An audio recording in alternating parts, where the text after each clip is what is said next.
വിളിക്കാതെ. മഴക്കാലത്ത് മണ്ണിരെ ഒന്ന് കൊഴുത്തെന്ന് കരുതി ഈ മൂർഖം പാമ്പിന്റെ വീട്ടിൽ വന്ന് പെണ്ണാലോചിക്കരുത്. നമ്മളിവിടെ ഈ റോള് കളിക്കാൻ വന്നിട്ട് 10-25 കൊല്ലായി കോയാ.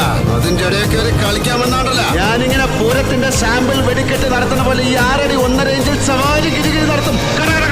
പിന്നങ്ങ് പാലായില് നിന്റെ അമ്മായിയപ്പൻ മുൻമന്ത്രി കുഞ്ഞായപ്പച്ചന്റെ ബംഗ്ലാവിലെ ഗർഭാലസ്യത്തിയിരിക്കുന്ന നിന്റെ കെട്ടിയാളുണ്ടല്ലോ, അവള് പെറ്റുവെക്കുന്ന നിന്റെ കൊച്ചിനെ മെത്രാനച്ചന്മാരും മാമോദീസ മുക്കുമ്പോ അരികിൽ ഇങ്ങനെ ഇളിച്ചു പിടിച്ച് ഗ്രൂപ്പ് ഫോട്ടോയ്ക്ക് പോസ് ചെയ്യാൻ ഉയരോടെ ബാക്കിയുണ്ടാവില്ല. നീ പകരം ചത്ത് ഭിത്തിയിലിരിക്കും. നീ ഇങ്ങനെ ചെത്തിയെടുത്ത പോലെ എന്റെ അച്ഛന് വേണ്ടിയാവുമ്പോ ഞാൻ സന്തോഷത്തോടെ ചെയ്യും. തട്ടെന്ന് പറഞ്ഞാൽ തട്ടും. నేను వాడిని చంపేస్తాను.